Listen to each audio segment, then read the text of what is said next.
caso, la ejecución de este convenio, el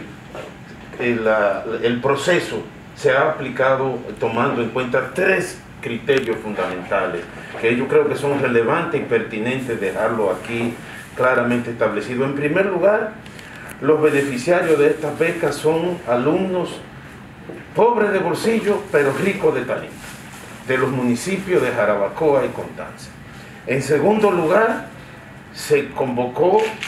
fueron seleccionados mediante una convocatoria en la que participaron una cantidad mucho mayor que los seleccionados.